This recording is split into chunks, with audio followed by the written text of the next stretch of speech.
Hello, everyone, and welcome to Voice Like a Lion podcast. I'm your host, Stephen Pemberton, and today, the man that I have with me has constructed a business that fascinates me. And today, I have Greg Berry with me. Greg is the founder and CEO of Municipid, an online government auctions website designed specifically for the sale of surplus, forfeited, and seized goods. Greg has been recognized as a fast-growing business by Inc. 5000 four different times, which is amazing. And he was recognized on the 40 under 40. Greg, welcome to the show.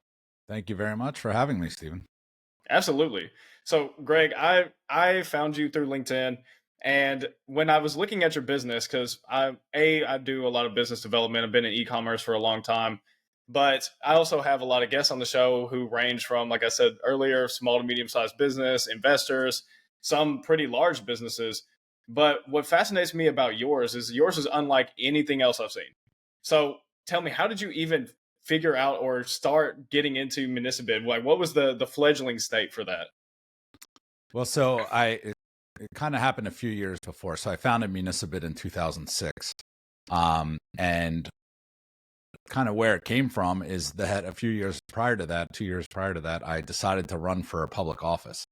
Oh wow. So I had a company that I started out of high school, and I guess we could talk about that at some point. But Yeah. um, so I have this technology background, and I still lived in the hometown I grew up in, pretty much. And there was a seat on the local town council that was coming up, and it just kind of interested me. And I thought, why not? Let's just give it a shot. And it turned out to be a great learning experience. I had a very competitive primary election and then a general election, which was very competitive, but I ended up winning. I was 24, 25 at the time. And so I got on the council, and almost immediately I started seeing how our town was having trouble selling no longer needed items like old police cars or fire trucks or tools and heavy equipment. And we were basically getting pennies on the dollar for this. So we would sell a used police car that had a blue book value of about $3,000, and we were lucky to get $300 for it. And then Wow. then the next agenda item later, we're arguing over $1,000, and I'm like, well, we just gave away 3,000. And so I noticed, kind of that as a problem, obviously, and I saw that other towns, neighboring towns were having kind of the same problem. And then I saw that it was a problem across the state and country. And so tons of towns were just having this issue with getting a true market value. And it came down to the process that most towns utilize to sell this stuff. So typically they used what we refer to as a sealed bid process.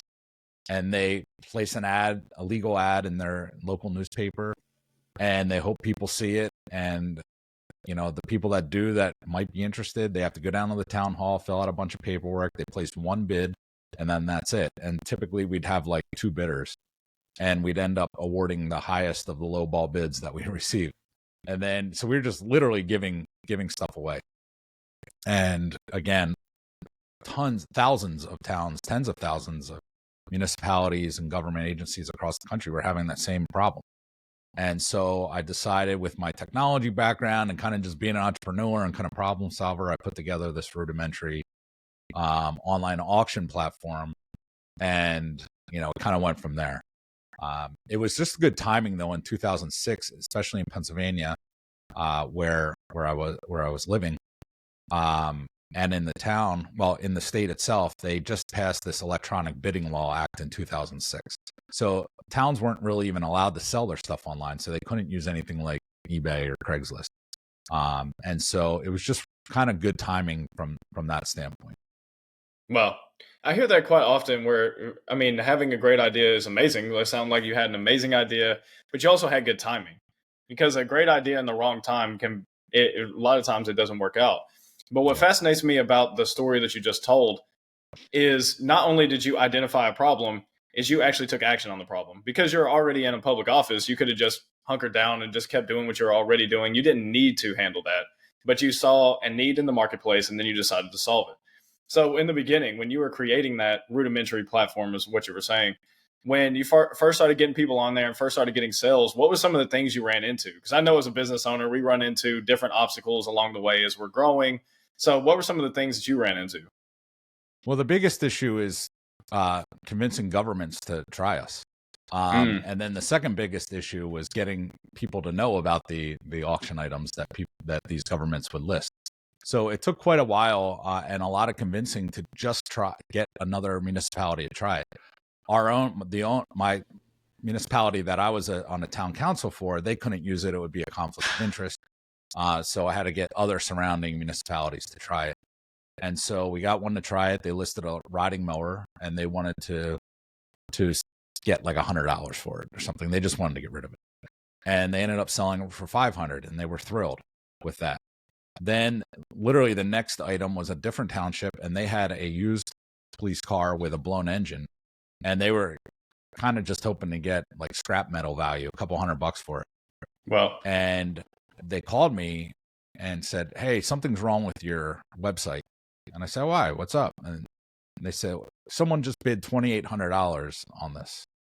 And I said, "Okay, well, I think that's legit." And they're like, "No, there's no way anyone's paying $2,800 for this." Auction closed the next day. Guy shows up with a check for $2,800 and takes the car, and they couldn't believe it. And so obviously we had that result and testimonial. And then we kind of just took those testimonials kind of on the road, really, from one municipality to the next and just kind of like circled outward. And then at the same time, on the marketing side of the items, I would go to like literally every Home Depot, Lowe's, grocery store, anywhere that I could place an like literally one of those sheets with the pull off tabs. Yep. Anywhere I could put one of those, I put one of those, and then I advertised in like local like penny pincher style magazines. And so that it was kind of like a grassroots campaign to get people aware. Now, also one of the things that helped is that the governments were still required to place that legal ad, and in that ad it said to go to municipbid.com for more information and place your bid. So that did help as well. Although not a whole lot of traffic came from those ads. Yeah. But I mean, just the way that you did that. I mean, most people, I had a conversation yesterday. I recorded a podcast yesterday. And I think that so often, most people, my age and younger, I always come after my age and younger. I'm 30. But a lot of times, especially with the age of the internet, we were talking about AI offline, that so often people just want to make it happen online. But there's a lot of things that you have to do. If you want to make it online, you still got to get on sales calls. You still got to do certain things. You have to be willing to put in the work. Where you could have just said, well, I've got this one municipality. We'll just see if they sold this one lawnmower for 500. This other township sold their car for 2,800. We can just see if we can scale that up. Maybe they'll sell more stuff. But you said, no, I'm going to get to work. I'm going to go hand out these flyers with the little cut pieces on the end where you pull off the tab. Mm-hmm. And I think that so often, and it sounds like with your story, that's how you first started going. That's how it first started gaining legs. And I just want to honor you for that, because a lot of times my generation younger don't honor people who actually have put in the work to get to where they are. So first and foremost, I just want to honor you for that. Oh, well, thank you. It was fun. It was fun to do. Anyway. I mean, I enjoyed it. Hey, that's to me, I love hearing these stories because it's really cool. Because I mean, especially being on the Inc. 5000, for those of you who don't know what that means, it just means that they grew their company, like Greg grew his company very quickly. Was it 19, 20, 21, and then 22 as well, or was that 20? Yeah, we just stopped applying for it after that. Okay. So, and then we never applied for it before, but I think it was like 18, 19, 20, 21, something like that. Wow. So what does that look like? Like when you're going through that process, if you said you didn't have to apply for it. So was it just like a certain amount of revenue marks you're hitting every year and you just get picked up in some tabloids? What does that look like? Well, I mean, honestly, the truth is that the Inc. 5000 is BS. And it's you have to apply. There's a application fee to apply. Now you do have to submit your documents, so that is legit. So you have to submit your tax returns, or have an accountant sign off on your financials. So that is legit, but it is a sales pitch. It's a revenue generator for them. So, once you get on that, then they try selling you all kinds of stuff. And after a while, it was like, okay, yes, it works. It's nice. And, we appreciate the recognition, but, basically, and if you're a growing company and you just apply, you're probably going to make it. So if you really look at that list and you look at, who's like 5,000, their growth really isn't that crazy versus the first 10, 15, 20 companies have a ridiculous growth. But, I think the requirement was you had to be in business for 2 years, before you're able to apply. So it's not like you're just starting and then you have a second year that went bananas. But a lot of those lists, same with the 40 under 40 stuff. It's just the revenue grab and a way to market their publications or platforms. Because, all right, hey, I'm going to award this this successful entrepreneur a 40 under 40 award, and they're going to share it with everyone. So that's great marketing for them. So, and I think a lot of that has been exposed over the last couple of years, and you can see a little bit of the desperation in these platforms and publications trying to hold on to that, but people have wised up to these lists. So yeah, it was a nice recognition, but we really don't put a whole lot of weight into that. That's fascinating. I didn't know that. Like, you just exposed that for me, and I'm very thankful for that, because I see, especially in my generation, that's the way that you get clients, right? Everyone wants you to be on social media and be the loudest, the proudest, show off the car, show off the house, show off whatever it is. And the fact that you told me, because I've thought for a long, long time, because I've gone into different courses and programs and things, and they'll show that Inc. 5000. I just thought, man, that guy's company must be doing amazing for him to have gotten that kind of award. I didn't know you had to apply for that. That's really fascinating. Yeah. They don't find you. You have to apply. You have to find them. Exactly. So as you were growing Municipid, and as you continue to grow it, scratch the Inc. 5000, but I am interested because even with the gentleman I talked to yesterday, everyone has a different level of obstacles that they run into. I mean, for him, I don't know the full story, but he took his company from zero to a $500 million valuation over the span of 2 years. So that's massive growth. That's a lot of complexity. There's a lot of things. He's got 2 huge manufacturing plants. So there's a lot of things that he's run into that I've never run into. So I'm interested to see with you and your story with marketing, especially because I've done marketing for the last 4 years. Was there any kind of issues with you doing marketing when it comes to government stuff? Were you not allowed to say certain words? Like, what was that like? No, there's not a whole lot of restrictions. I mean, you do have to be a little careful. So at this point, we have a fully, comprehensive marketing program that we run our items through. Much more complex than what it used to be. But we still do some of those early tactics, it's like kind of local advertisements and things like that where it makes sense. And then like with industry publications. So, no, they're not too often that we have to be careful about what we're advertising because it's something that the government is selling. So, it's like not a secret. And that's kind of the point is we don't want it to be a secret. Our whole goal is to make sure that people are aware of the fact that these governments are selling their items, which obviously benefits the governments because more people are seeing their items, which means more people interested in bidding, and then a higher sale price at the end. So no, not a whole lot of issues. I do remember one issue where we share creative stories about what people do with auction items, and we shared a story, like, an idea of taking a school bus and converting them into like tailgating vehicles or something. And there was a school that got kind of upset about that. They don't want their school buses associated with tailgating.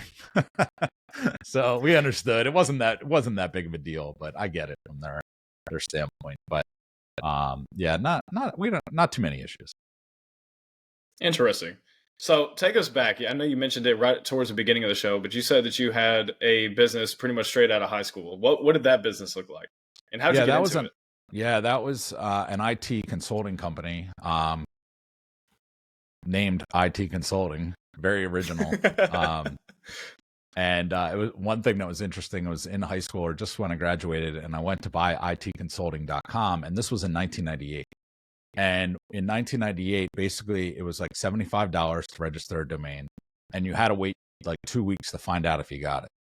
And I'm like, $75, I don't know, that seems like a lot. And so I didn't do it. And then like a couple of days later, I'm like, that's silly. I'm gonna go back. So I tried to buy it, and it was gone. So I don't know if I actually missed it or but it was available 3 days prior, and I completely missed it. And then it ended up selling to some big IT consulting group for like a couple $100,000 like 2 years later. And I'm like, Well, that could have been me.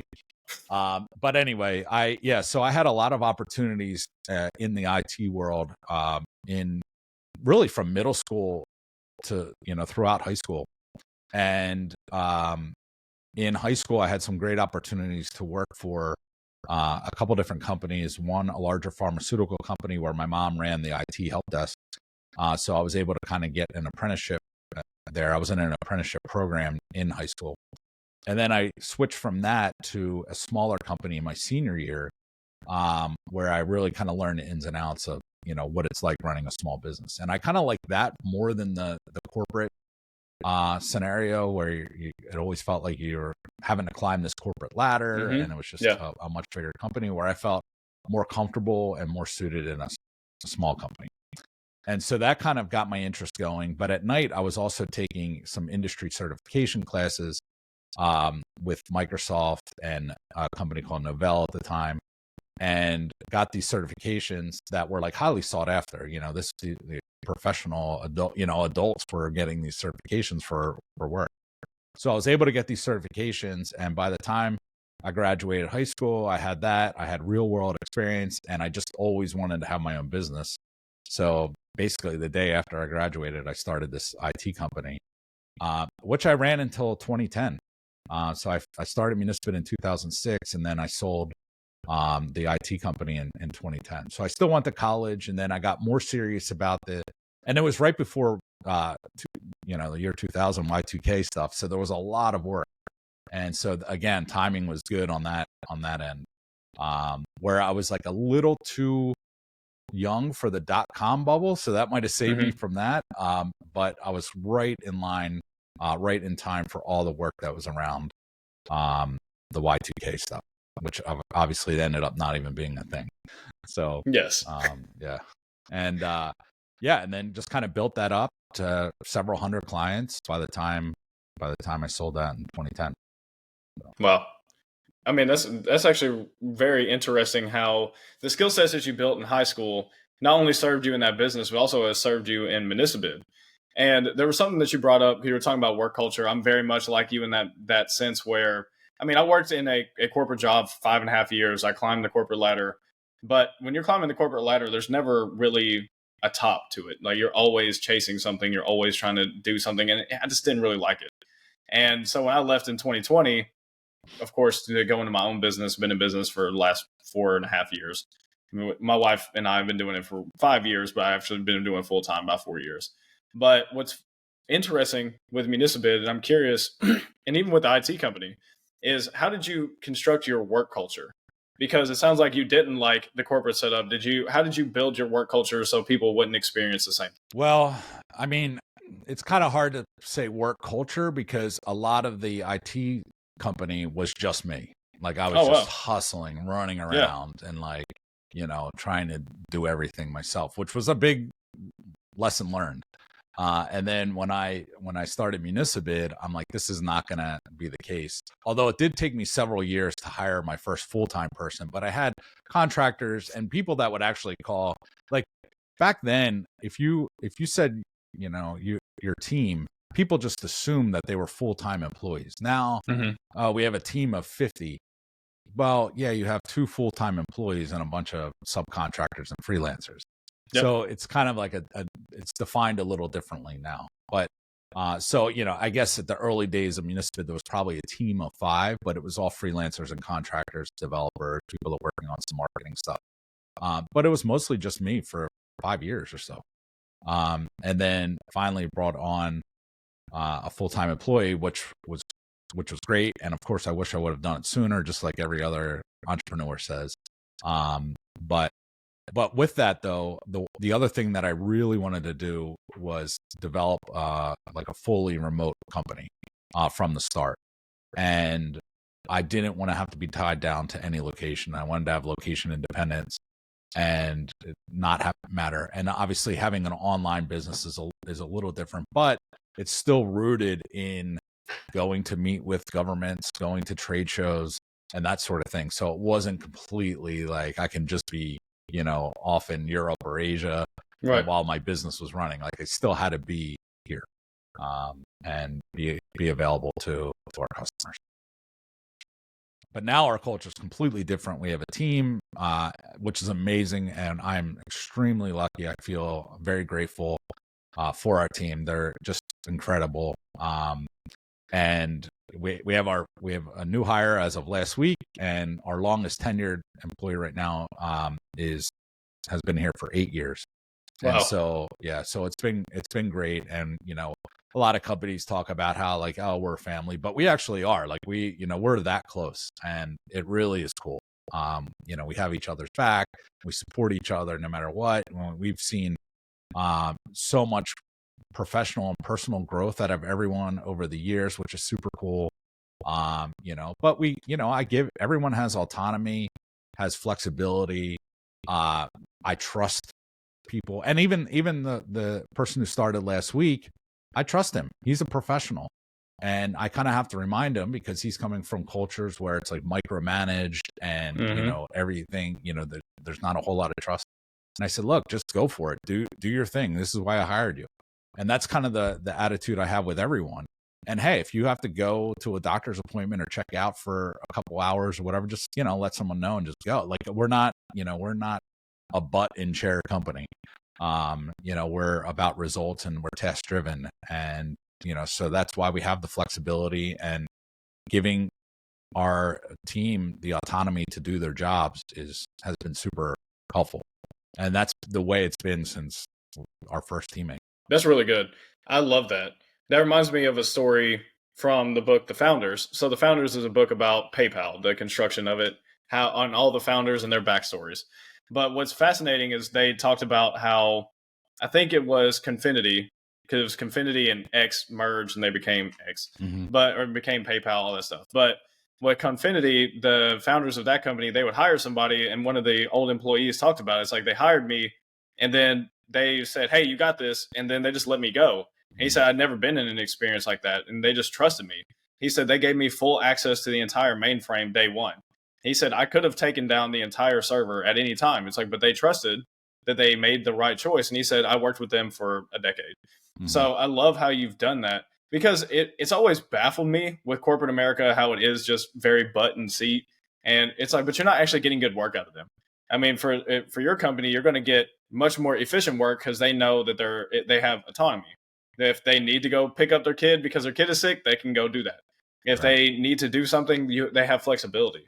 So that's really good. That's really amazing to hear, because not everyone does that.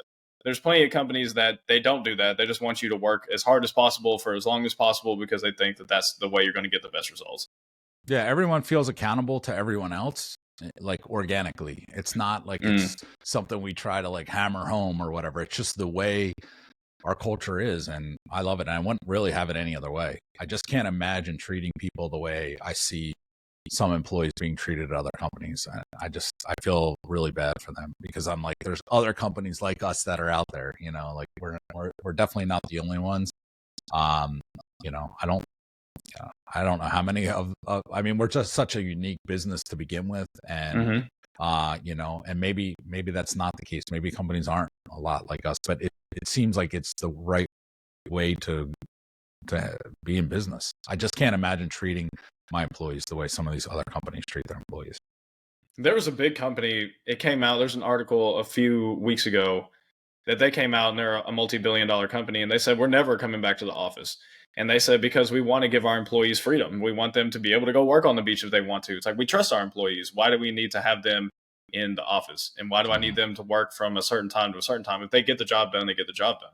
Right. And I think that that's the one really good thing that came out of COVID, was that people got their eyes open to options. But it sounds like for you didn't need that. It sounds like for you just said, hey, this is how I want it to be. I wanted to have a semblance of freedom, and I want my employees to have a semblance of freedom. So that's awesome. Yeah, exactly. I mean, it would be hypocritical if I was the one just out, running around and traveling and doing all this stuff, and I required everyone else to be in an office. We actually were in an office. I mean, we were always remote first, and since the beginning, but we did actually have an office, which we love to go to, because it was great for everyone to be there. But then I moved away, and then people just kind of started naturally working from home anyway. And this was before the pandemic. And then once the pandemic hit, most everyone was pretty much working from home already, and so we just got rid of the office, and then we've been all remote since. So but it's been great. Like we get together, we have a company retreat once a year, but then we'll hang out kind of separately outside of that. And so yeah, in fact, next week I'll be back in Philadelphia, and we're having our 18th anniversary dinner on the 15th, which is our actual anniversary, 18th anniversary. So that'll be fun, and get to hang out and have a little work session the next day. So, well, congratulations. Happy early 18th anniversary to Municipal. That's incredible. Yeah. I mean, that's most of the time. I mean, if you look at it statistically, for you to get there, you're a 1%er, because I mean, most companies fail within the first 2 years. So the fact that you made 18 years, that's amazing. Yeah. I mean, the first 5 were not easy. It was an uphill battle. Convincing governments to try to do something new is hard I mean, even companies now, like innovative companies, to try to break into government is extremely difficult, especially for bigger projects, because of the requirements that governments have, and they want to work with a company that has 10 years experience selling to governments and all of that. So to navigate that is very difficult. And then selling online, while it doesn't seem like that big of a deal now, it was new for governments back then. And it was a hurdle, lots of questions, lots of concerns, and this and that, red tape to kind of get through. And now we're kind of past that point, but there are still some municipalities out there that kind of do things the old way, still to this day. Well, so Greg, how can me and the audience, how can we support you and Municipal? Well, so the whole thing with Municipal is 2 things. One is to help the governments maximize the value that they get out of their items. And, the way we help them do that, again, is to make sure that their items are exposed to as many eyeballs as possible, make it easy and convenient for people to buy, versus the old process of having to go down to a town hall and fill out all this complicated paperwork and be intimidated by that process. So we want to make it super easy, super convenient for anyone to find and buy these items. And then on the buyer side, again, helping them know that these items are available, give them an easy process that is convenient for them, that isn't intimidating, that's just as easy as going on and to eBay or something and buying, and just making that process as smooth as possible, and taking away those intimidating moments that you might have dealing with governments.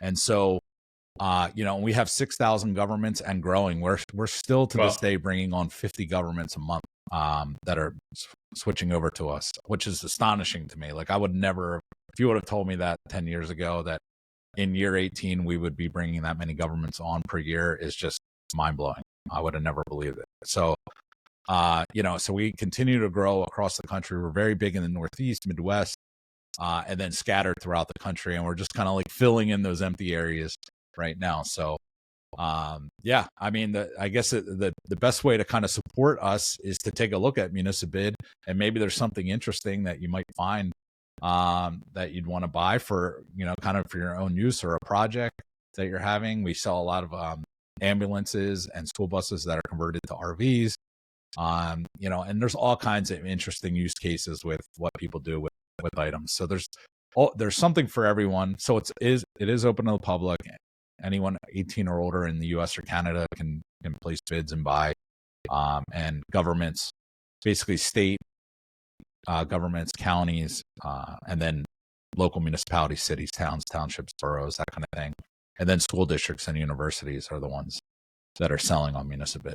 And then on the business side, we recently launched surplus.com, which went live on March 4th.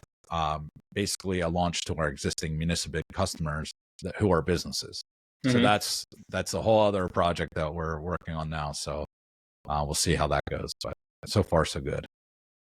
That's awesome. And I can attest, go to municipal.com. I have kept my eye on it since I came across Greg because it's fascinating. It honestly, because I've been in the e-commerce space for a while, for the last 5 years, I just had never seen anything like it. I'd seen eBay, I knew what that was, and I'd seen Craigslist, but then I saw this and I went, wait, he's found a way.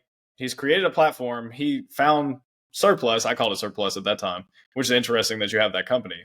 But I was like, he found surplus from the local municipalities, from the governments, and he's selling that. I just thought that is the most genius business idea I've ever seen. I'm not And sure about that. I feel like there's a lot more genius business. it was just genius to me. It just seemed like that there was all this stuff that was laying around, and it was just like, hey, I'm gonna sell that. But the reason why I think it's genius is because I didn't even know you could go down to your town hall and do that. When I discovered that, I thought, okay, and I just keep my eye on him. It's like, okay, what has he got on there? And I just sit there and I just look through it every now and then because there is not only great deals, but it's stuff that you can use, and it's very good quality. And I'm just like, oh, this is really interesting. So I just check on it all the time. It's funny when I started the company, after we started having some traction and it was working, I got a couple calls from different buyers, what I call professional buyers, the people that were scanning those legal ads and that were going down to the town hall and filling out the paperwork. And they were buying these $3,000 cars for $300 that they would immediately flip, the next day. Yep. And I got some really angry calls from these people that I'm destroying their business and, what have you. And so that was kind of interesting, but it was also when I knew I was doing something right. Because when I started the company, I'm like, oh, I see an opportunity here. I could just be one of these lowball bidders, but that wasn't solving a problem for anyone. And, I really wanted to solve this bigger issue that's affecting 90,000 governments across the country. So, well, so I always ask this one question, ask it to every one of my guests. But what is something right now that you're overcoming, whether in business or in your life?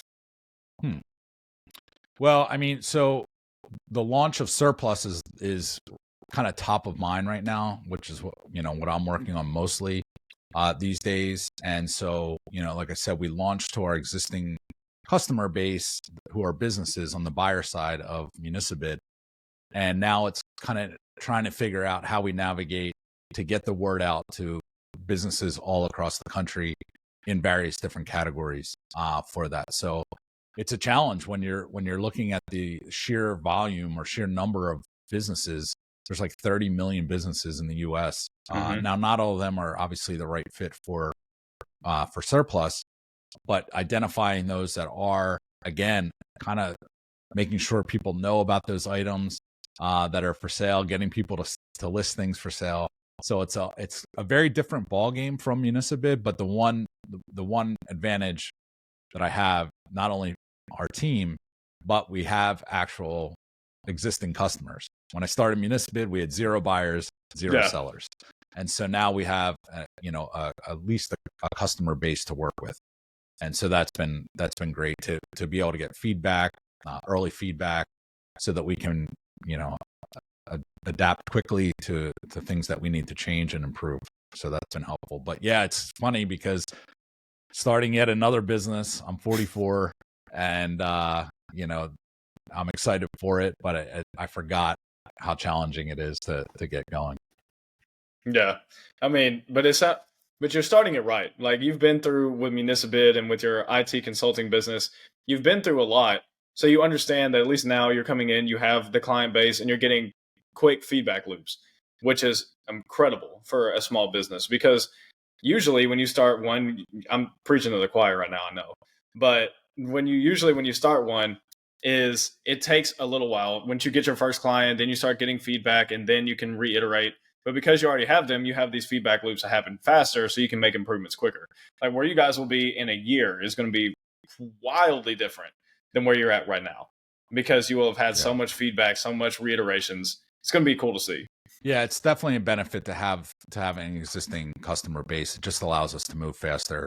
But with that said, it feels like I'm starting from scratch, even though we have the customer base. Yeah. I have a lot more business experience. We have a team. It's still, there's this feeling that it's new and it's hard and it's challenging. But I kind of like that. I'm glad it's not super easy. it makes it feel like we're actually doing something, and which we are. Yeah, that reminds me of a quote, which we'll end it off here, but it reminds me of a quote that I think it was by The Rock, and he just said, "I want another mountain." And so for you, you've gone up these different mountains in business and in life, and you've just decided, I want another mountain. You didn't have to start Surplus. You just decided, you know what? I want another mountain. But I feel like I had to. So that's the Oh, difference. wow. Yeah. Why did you feel like you had to? Just from the sheer volume of our customers that were like begging for essentially a business to business way to sell items instead of having to go on Facebook Marketplace or Craigslist and deal with all the riffraff that is involved with that. And so, it was just out of pure knocking my head every day, or people knocking on my door every day saying, can you like start something? Because really it was our business buyers on Municipid that were asking to sell on Municipid, and we only allow governments. So it was, if we, there was this demand to have an outlet for them to sell their stuff. And then that's kind of how Surplus came about. Yeah. I mean, well, that's the best way it can come about, is somebody knocking on your door and knocking you over the head a few times saying, hey, we need this. But that's why I think that, and even after the show, I want to talk to you about that, because there's some very interesting things when it comes to that, when it comes to businesses, that there's something, like you said, 30 million, not all of them are going to be ideal. But there are those smaller businesses, especially the service-based ones, where they're selling off old vans, or they need to buy new vans, or they need to buy some kind of equipment, where having something like this, because I understand Facebook Marketplace we moved quite a bit of revenue through Facebook Marketplace, but Facebook Marketplace is crazy how all that works. And I could just imagine especially from a B2B side, trying to sell somebody a concrete mixer. It's like, How would you even find that? And then if you find that, how would you know that that's actually legit and somebody just didn't steal that off a construction site? So there's so many things that I feel like you're solving problems for. That's the idea. I'll let you know in a few years how it goes. Awesome. Well, Greg, thank you again for being here. I know that if no one else got anything, that I got so much from this show. And once again, just thank you for being on the show. Awesome. Yeah, it's been a fun conversation. Appreciate it. Awesome. And for everyone listening, I'll see you guys in the next podcast.